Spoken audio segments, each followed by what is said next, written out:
ডিভোর্সের ক্ষমতা নারীকে কেন দেওয়া হয় না জানেন? বলেন তো, বলেন না রে ভাই, বলতে লজ্জা পান কেন? নতুন বাংলাদেশ বলতে লজ্জা পান কেন বলেন? কেন? আবে তাহলে প্রতিদিন একজন জামাই তালাক হবে। পুরুষরা তো সহজে তালাক দেন, নারীকে যদি ক্ষমতা দেওয়া হতো প্রতিদিন একজন তালাক হইতো। এবং ঢাকা শহরে একটা জরিপে দেখা গেছে আমাদের রাষ্ট্রীয় আইনে মেয়ে স্বামীকে তালাক দিতে পারে, তার 99% মেয়ে তার স্বামীকে তালাক দিয়েছে। প্রতি মিনিটে 2টা তালাক হয় ঢাকা শহরে, এবং তার 99% হচ্ছে নারী কর্তৃক স্বামী ডিভোর্স দিয়ে। ওই দিন আমার কাছে একজন আপা আসছিলেন, এসে আমাকে বলে আমি স্বামীকে ডিভোর্স দিতে চান, এই কারণ স্বামীর এই সমস্যা আমি তো আর জানি না। আমি বললাম আপা আমি আপনাকে আপনার ডিভোর্সটা আমি করাবো, কিন্তু 1 সপ্তাহ পরে করাবো। আমি আপনাকে একজনের নাম্বার দিব, আমার ক্লায়েন্ট ছিলেন, উনিও ডিভোর্স দিয়েছিলেন স্বামীকে। ওনার সাথে আপনি 5টা মিনিট বা আধা ঘন্টা পারলে দেখা করে ওনার সাথে একটু কথা বলুন। পরে আমি নাম্বার দিয়ে তো শেষ, আমি আর খোঁজ দিই নেই। 1 সপ্তাহ পরে উনি আসছেন, এসে বলছে ভাই আমি ডিভোর্স দিব না। বলছি কেন রে ভাই?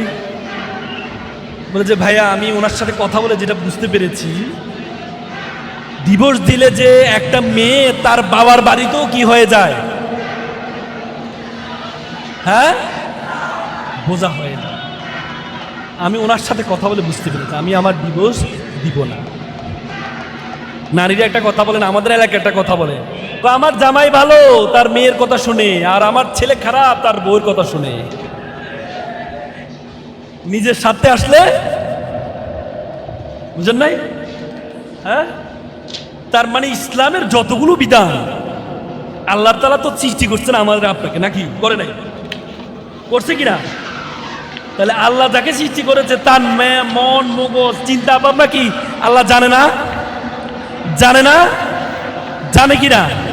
এই জন্য নারীকে ডিভোর্সের ক্ষমতা আল্লাহ তাআলা দেয় না। ডিভোর্সের ক্ষমতা আল্লাহ তাআলা দেয়। তার মানে আল্লাহর যত বিধান, আমি আপনাদেরকে 1 ঘন্টা না, আমি আপনাদেরকে টানা 3 দিন আল্লাহ তাআলার বিধান এবং বৈজ্ঞানিকভাবে যে প্রমাণিত 3 দিন আমি টানা কথা বলতে পারবো। যদি আল্লাহ তাআলা আমাকে সেই ক্ষমতা দেয় আমি কথা বলতে পারবো। অবাক হয়ে যাবেন, সেজদা মাথা নত করতে বাধ্য হবেন আপনি। প্রত্যেকটা চিন্তা